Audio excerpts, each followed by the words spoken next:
এই মহিলা জানে না যে তার পেছনে আছে একটি চর্বি শোষণকারী রাক্ষস, যে ক্রমাগত তার শরীরে চর্বি চুষে নিচ্ছে।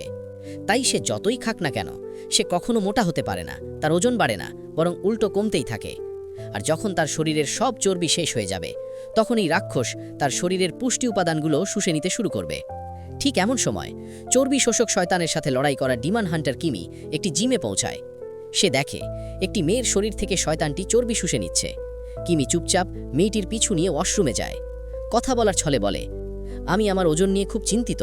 ইস, যদি আমার শরীরও তোমার মতো নিখুঁত হতো। এই কথা শুনে মেয়েটির দয়া হয়। সে তার গোপন কথা জানানোর সিদ্ধান্ত নেয়।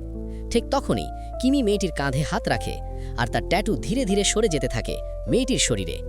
হঠাৎই আরেকজন মেয়ে জিমে আসে। সে দেখে তার ওজন কমার বদলে উল্টো আরও বাড়ছে। আর ঠিক তখনই ওজন মাপার মেশিন থেকে কালো ধোঁয়া বের হতে শুরু করে। পুরো জিম ভরে যায় অন্ধকারে। সবকিছু দেখে কিমি বুঝে যায় সমস্যার মূল এই ওজন মাপার যন্ত্রটি। যখনই কেউ এতে ওজন মাপে আর ফলাফল না কমে, তখন তাদের মনে জন্ম নেয় নেতিবাচক আবেগ। আর সেই নেতিবাচক শক্তি একত্র হয়ে রূপ নেয় এক ভয়ঙ্কর চর্বি শোষণকারী শয়তানে। কিমি কিছু বোঝাতে যাচ্ছিল, ঠিক তখনই মেয়েটির চোখ লাল হয়ে যায়। শয়তানটি গর্জে ওঠে, মাঝখানে এসো না। কিন্তু কিমি ভয় পায় না। সে মেঝে থেকে কাঁচের টুকরো তুলে নেয়, নিজের আঙ্গুল কেটে দেয়। রক্ত বের হতে শুরু করে। আর সেই রক্ত দেখেই শয়তানটি অজ্ঞান হয়ে মাটিতে পড়ে যায়। মেয়েটির শরীর থেকে ধীরে ধীরে অশুভ শক্তি বেরিয়ে যায়।